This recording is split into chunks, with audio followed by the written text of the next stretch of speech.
오늘은요 말씀으로 주실 때요 오늘은 5장의 이 속건제입니다. 근데 5장부터가 조금 특이한 것이요 전체가 속건제에 대한 내용이 아니라 1절부터 13절까지는 속죄제의 연장이라고 할 수가 있습니다.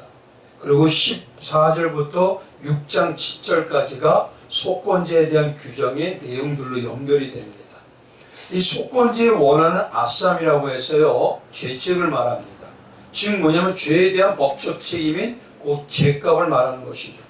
특히 건이라고 하는 것은요 한자는 허물건자를 써서 허물이라는 뜻을 가지고 있는 속죄제와 비슷한 내용으로 보일 수 있습니다. 그런데 차이는요 속죄제보다 죄에 대한 죄값과 보상의 의미가 조금 더 강조된 제사가 바로 속건제입니다. 그래서 속건제는 특히 하나님의 성물이나 또 이웃과의 관계에서 금전적인 죄의 관계에 의해서 경제적으로나 심리적으로나 신체적으로나 타인을 공격하는 것 같은 것을 가할 때 드리는 그런 제사인 것입니다. 그래서 오늘도 마찬가지로요 이 속건제가 속죄제에 연결되는 것이 같은 부분이 좀 있기 때문에 우리가 속죄에 대해서 보면 알아야 이 속건제를 연결해서 기억하는 게 더 좋습니다. 그래서 속죄제에 대해서 정말 꼭 알아야 될 몇 가지만 꼭 말씀을 드리고 넘어가겠습니다. 중요한 건요 레위기 4장은 속죄제에 대해서 가장 중요하게 말씀해 주시는데 이 속죄제의 이 가장 중요한 핵심은 뭐냐면요 하나님의 백성이 하나님의 백성다운 삶에서 빗나간 모든 죄, 그러니까 삶에서 내가 실수로 지었고 이게 죄야? 라고 생각할 수 있는 그런 죄도 다 하나님 앞에 제사를 드려야 되는 게 바로 속죄제입니다.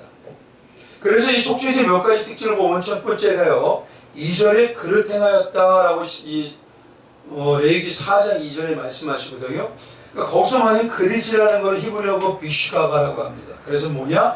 혹시라도 부지 중에 내가 알지 못하는 중에 이것이 죄하고 깨닫지 못하는 그 중에라도 실수로 지은 모든 죄를 말하는 것으로서요 고의로 드리는 범죄하고는 고의적으로 범죄하고는 구별을 합니다.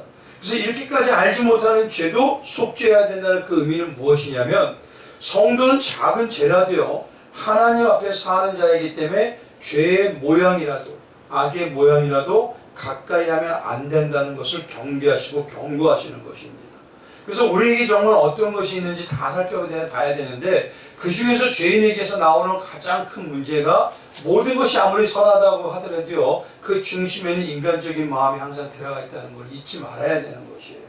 그래서 하나님이 아무리 선한 것이 있더라도 우리가 모든 것이 바라볼 때는 나에 대한 그런 유익에 대한 부분이 들어갈 수 있으니 우리가 정말 데살로니가전서 5장 21절처럼요 악은 어떤 모양이라도 버리기 위해서 힘써야 된다는 것입니다.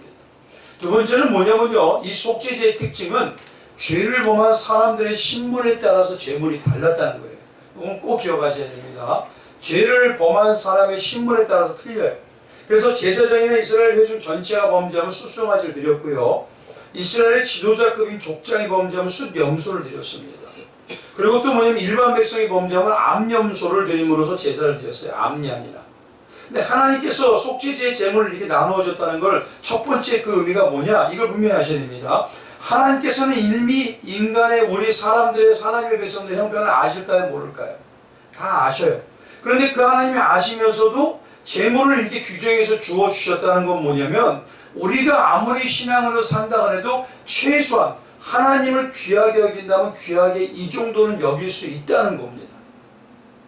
내가 어느 정도를 여긴다 할 때 하나님을 나는 최고 귀하게 여겨요. 그러면 어떤 형편에 있어도 이 재물을 정한 만큼 최소한 할 수 있다는 거예요. 그러니까 그렇게 뭐냐면 우리의 마음과 뜻과 정성을 다해서 하나님을 소중한 분으로 정성과 마음을 드려라라는 의미가 있는 것이에요. 그래서 속죄제는요 거기에 비해서 직분에 따라서 그것이 하나님께서 제물로 정해주셨습니다. 즉 다시 말하면은 우리에게 제물을 정해주면 사무엘상 2장 3절 30절에 있는 말씀과 똑같아요. 뭐냐면 그러므로 이스라엘의 하나님 나 여호와가 말하노라 내가 전에 내 집과 내 조상의 집에 내 앞에 영원히 행하리라 하였으나 이제 나 여호와가 말하노니 결단코 그렇게 하지 아니하라. 나를 존중히 여기는 자를 내가 존중히 여기고 나를 멸시하는 자를 내가 경멸하리라. 정말 내가 하나님이 가장 중요하다고 여겨요.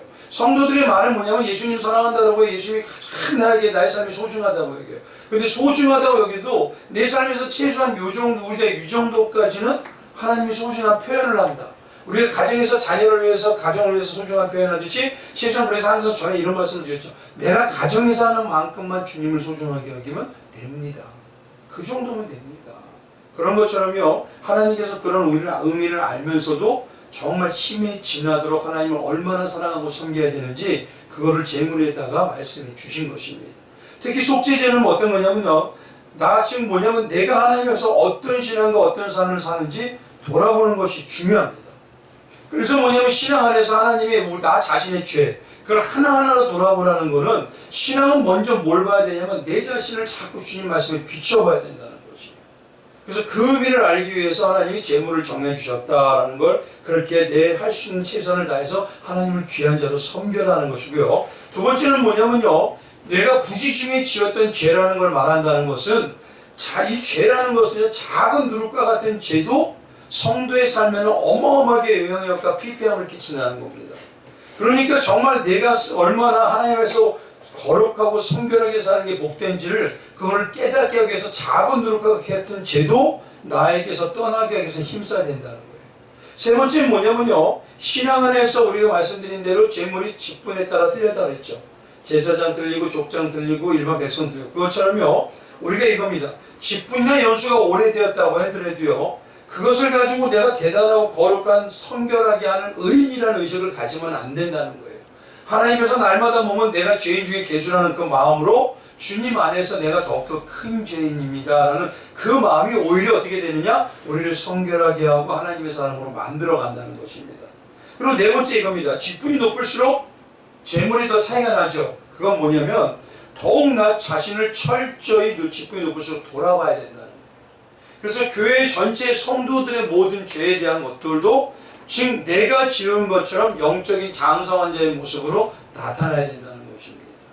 그리고 다섯 번째가 뭐냐면, 제사장이나 직분자직뿐만 아니라 이제는 어떻게 됐습니까?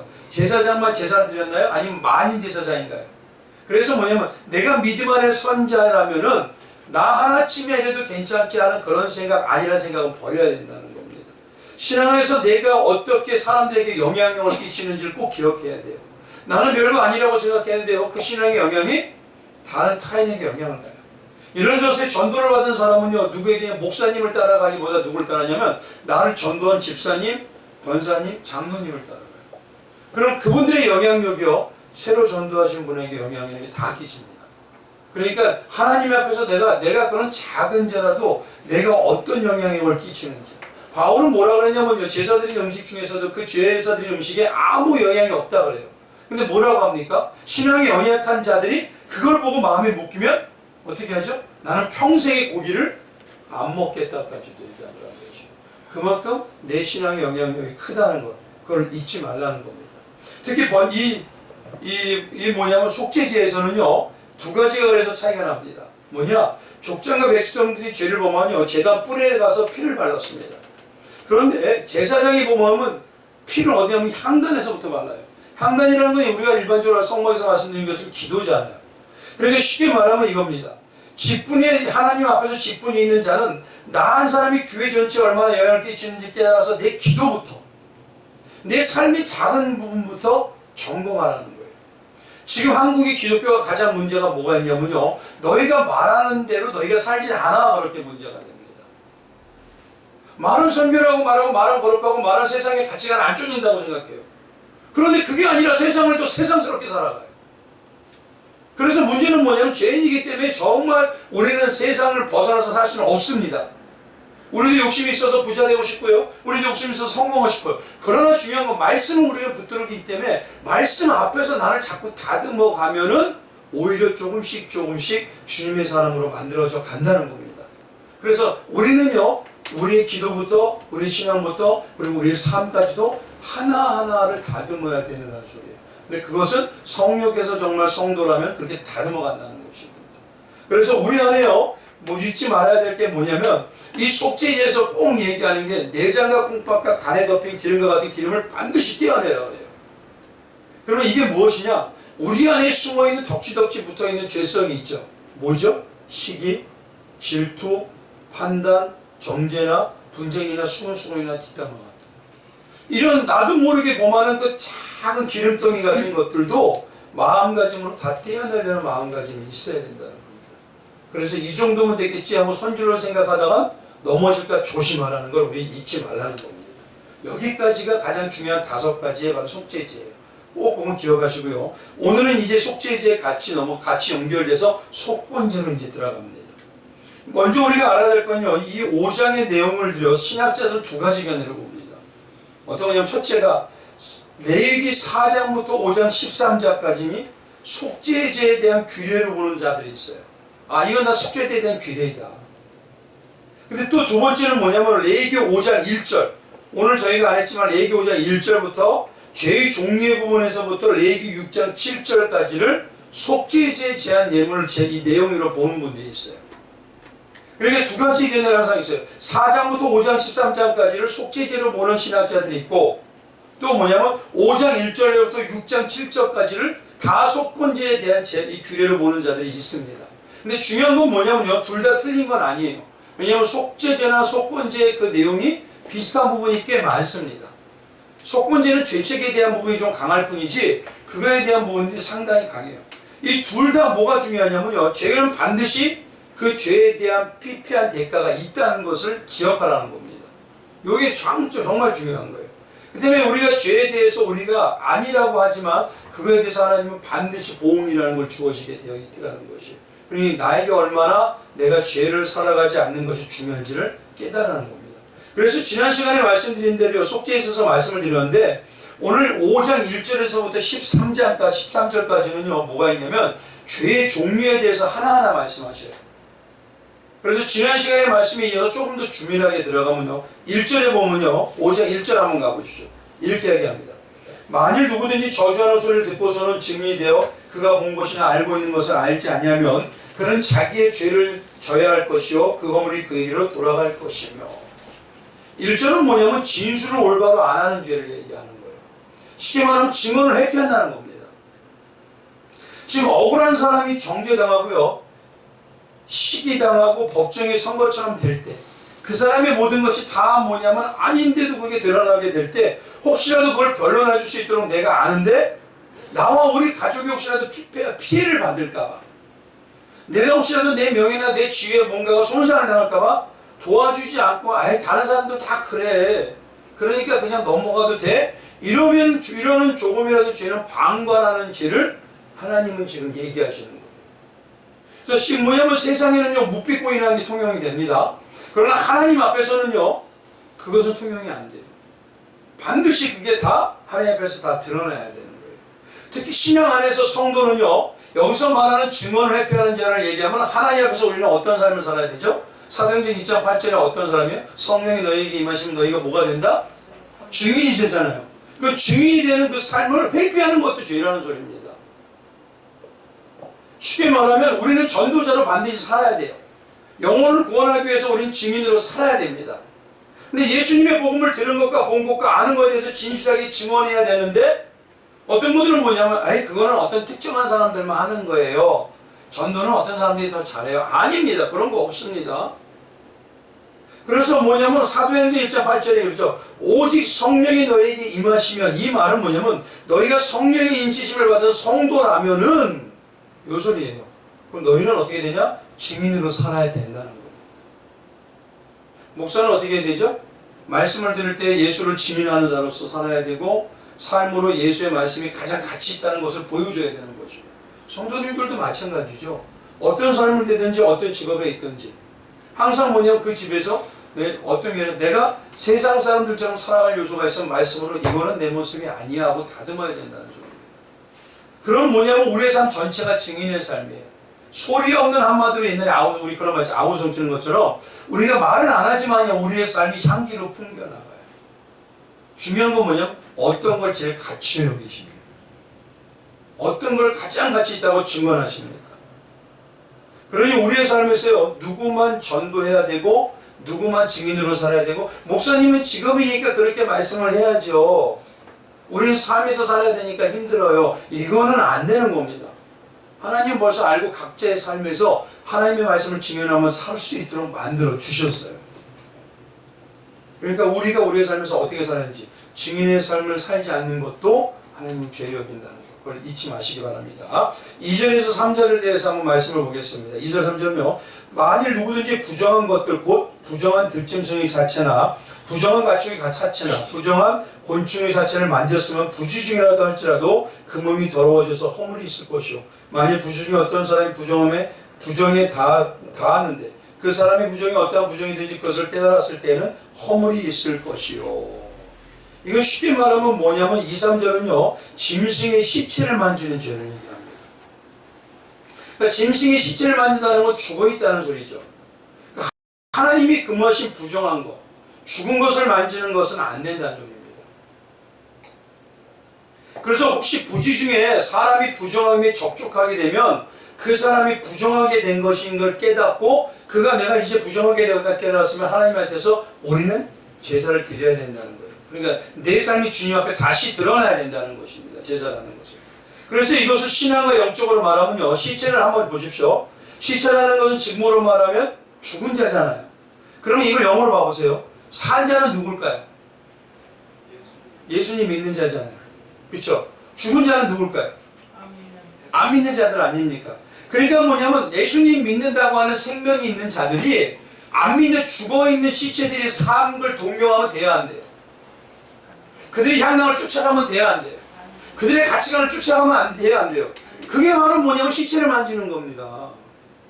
그러니까 우리는 생명을 사는 자로서 생명을 만져야 되는데 자꾸 뭐냐면 세상으로 돌아가요.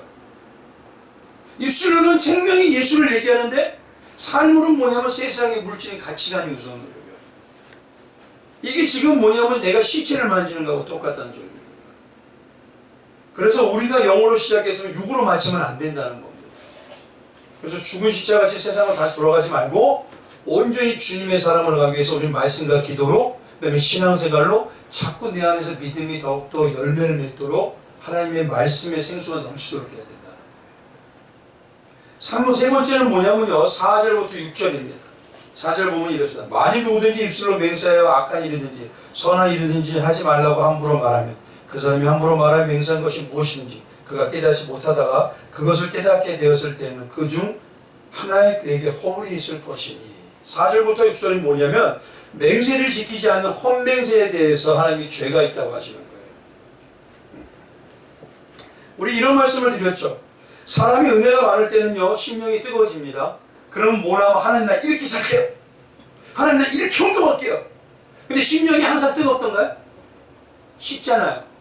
그런 것처럼 뭐냐면 맹세를 해놓고 하나님한테 안 하는 것도 하나님 다 기억하고 있다는 거예요. 여기서 중요한 건 뭐냐면 무엇이냐면 삶으로 우리가 신앙으로 얘기하면 우리가 부흥 집회 때 되면요 지난 시간에 말씀을 드렸어요. 목회자나 우리가 뭘 원하냐면 가끔가다 재정을 풍성하기 위해서 강사를 초빙하기도 해요.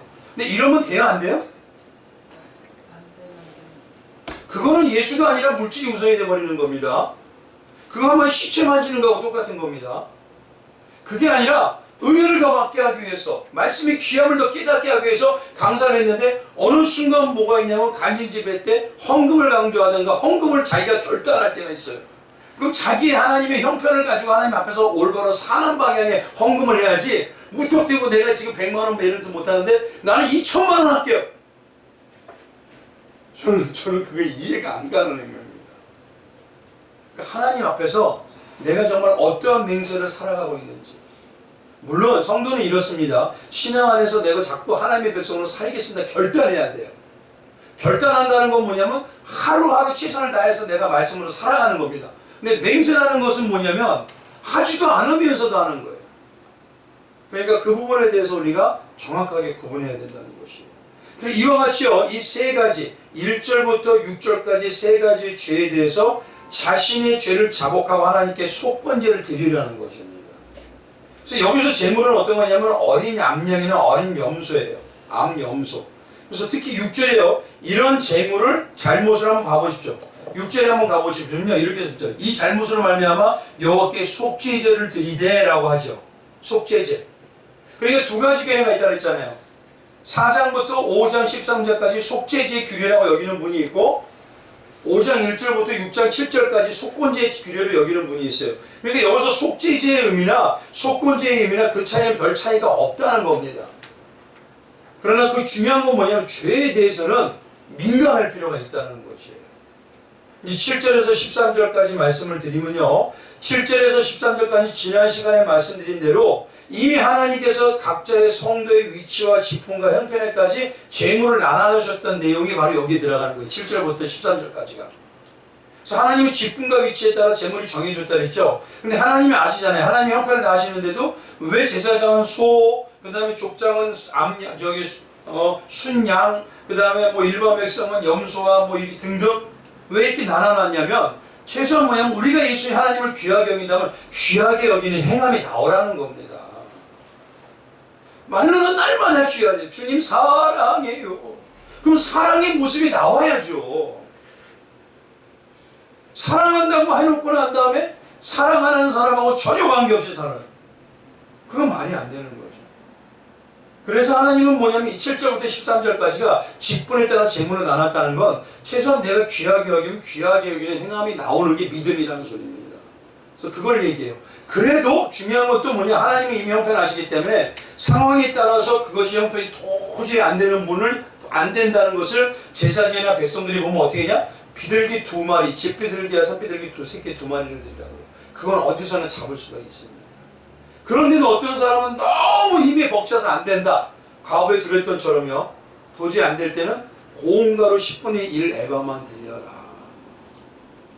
그래도 그 모든 거 하나님 받으시고 기쁘게 흠양하신다. 그러니까 중요한 거는 뭡니까? 하나님이 뭐냐면 뭐 헌금 많이 해라. 그러면 많이 못 받다. 이런 얘기가 아니라 어떤 얘기냐면 너의 마음과 정성을 하나님이 귀하다면 귀한 만큼 너의 삶으로 살아가라 이 소리입니다. 이게. 그것이 바로 속건제라는 소리예요. 그래서 여기서 의미하는 말씀들 앞에서 말씀드려요. 작은 누룩과 제가 얼마나 성도의 삶에 피폐한 자리 꼭 잊지 말고요. 신앙 안에서 우리가 직분이나 연수가 오래되었다 따라서 내가 스스로 대단하게 오랫동안 살아서 거룩하고 내가 공로가 있다고 생각하면 안 된다는 것입니다. 하나님이 은혜로 사는 것이지 우리는요 우리의 공로를 드러내면서 사는 자들이 아니라는 소리예요.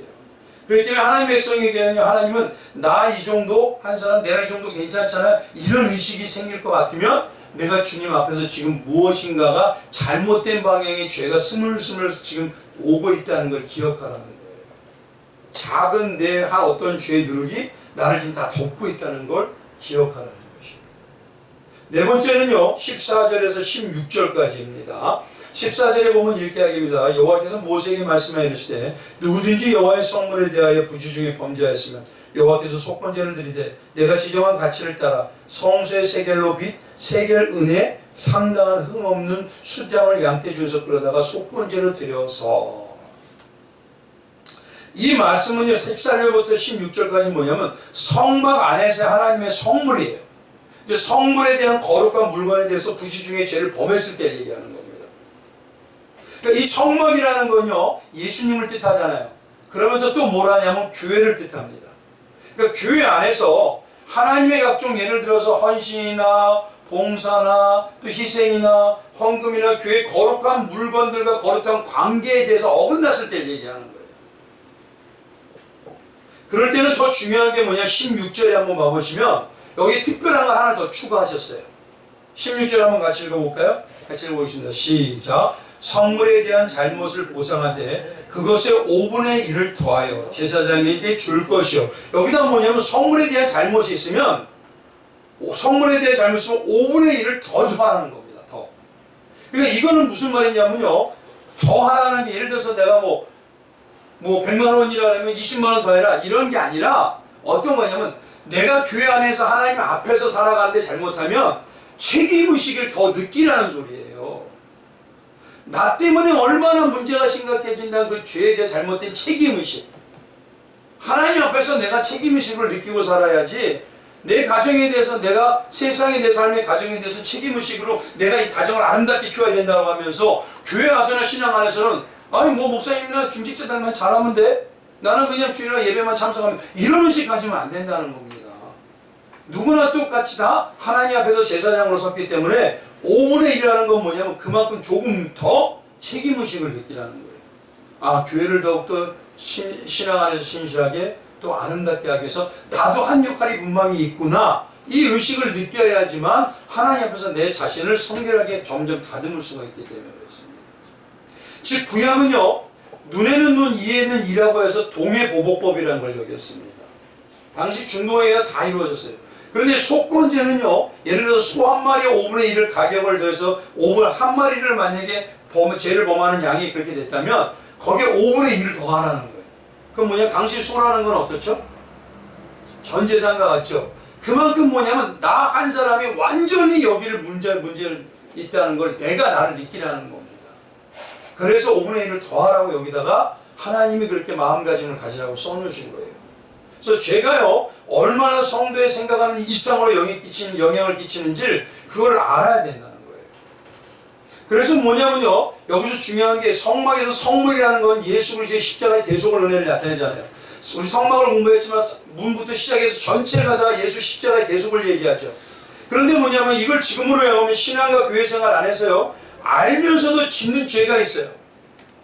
아, 이러면 내가 안 되는데, 근데 교회 안에서도 이러면 사람 마음 다치는데, 이러면 뭐 하는데, 이런 모습을 가지고 있고, 나도 뭐냐면 그런 게 가지고 있어서 한번 다듬어야 되는데, 그게 아닐 때, 그거 누구에게 죄를 짓느냐?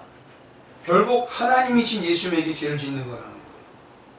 그런 의식을 가져야 된다는 것입니다. 그래서 히브리서 6장에는요, 뭐냐면 이렇게 얘기해요. 예수님의 십자가 능력이 없다고 뭐냐면 그런 모습들이 예수님의 십자가의 능력이 없다고 다시 십자가 예수님을 못 박는 일과 같다는 것이에요. 그리고 또 한 가지가요, 교회 안에서 이루어지는 죄라는 게 바로 뭐냐면 교회 성물을 얘기하잖아요. 이건 뭐냐면 그리스도의 말씀으로 우리가 살아야 되는데 성령이 거하시는 성전으로 살아야 되는데 이 성도인데, 또 다른 게 뭐냐면 교회 안에서 이루어진다는, 교회는 누굽니까? 이 교회도 있지만 어떤 교회? 이 안에 있죠. 나라는 자체가 교회잖아요. 그럼 내 안에서 뭐냐면 내 교회 안에서 잘못되는 죄가 뭐냐? 말씀드린 대로 시기 질투, 그 다음에 매도와 수군거림과 뒷담화 같은 그런 뭐냐면 판단과 정죄 같은 것들이 있어요. 그것이 뭐냐면 교회 언제 전체 얼마나 피폐하게 하는지 5분의 1을 더한다는 마음으로 내 자신을 더 책임의식을 가지라는 겁니다. 그래서 자기를 뭐냐면 이겁니다. 내가 5분의 1을 더 드린다는 건 뭐예요? 내가 저보다 더 희생을 하라는 거죠. 그렇죠? 그러니까 이걸 간단히 말할게요. 교회 안에서 어떤 문제가 있으면요, 먼저 다가가세요. 저 사람이 나한테 와야 돼! 이러지 마시고 먼저 다가가세요. 그래서 내가 조금 더 죄를 범했다 마음으로 가까이 가서 그분하고 문제를 관계를 회복하려고 해야 된다. 그래서 상대가 해주기보다 내가 더 많은, 한 번씩 생각해보세요. 옛날 같으면 소 한 마리인데 소 한 마리에 5분의 1을 더 드린다면 얼마나 아깝겠어요. 그럼 차라리 빨리 가서 해결하는 게 낫지. 그러니까 그런 마음을 가지라는 것입니다. 17절에서 19절까지는요, 이제 금령에 대한 자입니다. 그래서요, 17절 한번 읽어보겠습니다. 제가 만일 누구든지 여호와의 계명 중 하나를 부주 중에 범하여도 허물이라 벌을 당할 것이니. 금령이라는 건 쉽게 말하면 하나님의 법인 율법에 대한 법이에요. 그래서 이것을 죄로 여긴다는 게 지금으로 말하면 신앙 안에서요, 모든 법을 어긴 죄를 얘기하는 겁니다. 근데 이걸 말하면 얘기합니다. 안식일을 얘기하는 유대인들은 뭡니까? 실수로 불을 켜면 그게 죄라고 여기죠. 주일날 내가 분명히 우리 옛날에 뭐였죠? 주일날 되는데 마트에서 물건 사면 돼야 안 돼요. 그런 식으로 우리는 생각을 했죠. 분명히 그건 잘못된 채석의 오류가 있습니다. 그런데 그것처럼이 뭐냐면 하나님의 주일을 귀하다고 여기면 주일을, 하나님의 예배를 귀하게 여기지 않으면 안 된다는 겁니다. 그러니 주일 한번 보시죠. 하나님의 것이, 하나님 법이 주일을 귀하게 하라, 안식일을 정말 귀하게 하라, 이것처럼 우리 안에게 다양하게, 하나님은 뭐냐면 내 하나님을 사랑해라 했으면요, 정말 질 사랑하는 모습이 보여야 되는 것처럼 우리 안에 있어야 되잖아요. 그런데 문제는 뭐냐면 하나님의 것이라고 하면서 다른 것보다 좀 등한시하면 안 된다는 거예요. 예를 들어서 예배나 신앙생활이나 성도들의 관계, 내 지체라고 내 가족이라고 하는데 세상보다 못하는 삶을 그분하고 같이 서로 분쟁이 일어나는 삶을 산다. 이거는요, 하나님의 말씀에 완전히 맞게 되는 하나님의 금령을 범하는 죄입니다. 세상에서는 호의, 놀라운 건 어떤 분들은요, 성도들 세상에서 호인이에요. 근데 교회만 오면은 감히 내가 누군데? 이거는 좀 심각한 겁니다. 그건 쉽게 말하면 우리 이런 말 하죠. 가정을 사랑하지 못하면서 나가서는 잘하는 사람. 그 사람 맞아요, 안 맞아요? 그거하고 똑같은 거예요. 그러니까 하나님 앞에서는 뭐냐면 조금 더, 꼭 잊지만 이렇게 속건제는 5분의 1을 더 드리라는 것, 조금 더 내가 먼저 움직이고, 조금 더 내가 더 많이 지었다는 의식을 갖고 살고, 조금 더 내가 더 기도해야 되고, 조금 더 내가 하나님 앞에 서야 된다는 의식으로 책임의식이 드리라는 겁니다. 이게 지금 우리가 속건제를 드리는 자세예요. 그러니 한번 좀 봐보십시오. 여기서 이제 결론을 말할게요. 하나님 앞에서 이렇게 모든 죄를, 모든 걸 죄로 여긴다면 우리 안에서는요, 내가 의롭다고 드러낼 게 있어요, 없어요? 근데 교회가 어느 때부터인가요? 성도들과 교회가 조금 더 자신들이 의롭다고 여겨요. 하나님이 다 주신 거를. 조금 더 자신이 괜찮은 죄라고 여겨요. 그러니 결국 하나님이 말씀하시는 건 뭐냐면 우리에게 은혜가 아니면 살 자가 살 수가 없는 자는 그 의식 잊지 말라는 것입니다. 그래서 속죄자나 속건제는 너희는 은혜로 사는 자들이지 너희가 죄를 다 해결하고 씻을 수 있는 자들이 아니다. 그러니 너희가 이 제사를 드릴 때마다 내가 어떤 자라는 걸 잊지 말라는 거예요. 그래서 하나님 앞에서 내가 날마다 나를 점검해야 된다는 거예요. 그것이 온전히 살아가게 하는 게 바로 속죄제와 속건제입니다. 오늘도요, 한번 잊지 마십시오.